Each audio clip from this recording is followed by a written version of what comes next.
మీ ఎన్నికైన సంతోషాన్ని ఒక్కరోజు కూడా మీకు మిగిలించలేదు.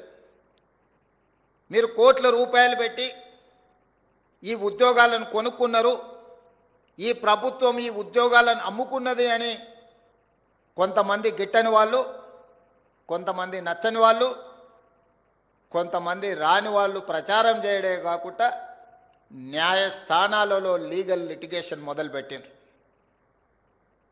ఒక పక్కన మీ తల్లిదండ్రులు చాలా సంవత్సరాల తర్వాత వాళ్ళ కన్న కలలు నిజమవుతున్నాయి, మా వాడు పీజీ పిహెచ్డీలు చేసి ఒక ఉజ్వల భవిష్యత్తులో అడుగు పెట్టబోతున్నాడని వాళ్ళ సంతోషం 24 గంటలు కూడా నిలబడకుండా చాలామంది కుట్రలు కుతంత్రాలు చేసిండ్రు.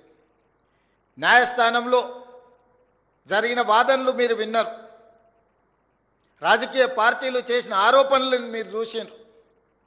ఎక్కడ కూడా ఈ ప్రభుత్వం ఒక్క తప్పు చేయలేదు, ఈ ప్రభుత్వం తప్పులకు అవకాశం ఇయ్యదు, ఈ పిల్లలు మెరిట్ మీదనే ఎంపిక అయినరు, వాళ్ళలో ఉన్న నైపుణ్యమే వాళ్ళని గ్రూప్ 1 గ్రూప్ 2 అధికారులను చేసిండ్రు, ఎవరు ఏమనుకున్నా వాళ్ళ పక్షాన నేను నిలబడతాను, వాళ్ళ తరఫున న్యాయస్థానాలలో కొట్లాడతాను అని చెప్పి తెలంగాణ స్టేట్ హైకోర్టు నుంచి సుప్రీంకోర్టు వరకు మీ పక్షాన మీకంటే మీరెంత నిబద్ధతతో ఎంత కష్టపడి సాధించిండ్రో గుర్తించి ఈ ప్రభుత్వం మీ పక్షాన నిలబడ్డది.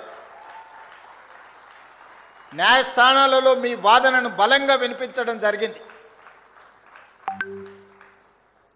సింగిల్ జడ్జి దగ్గర మీకు వ్యతిరేకమైన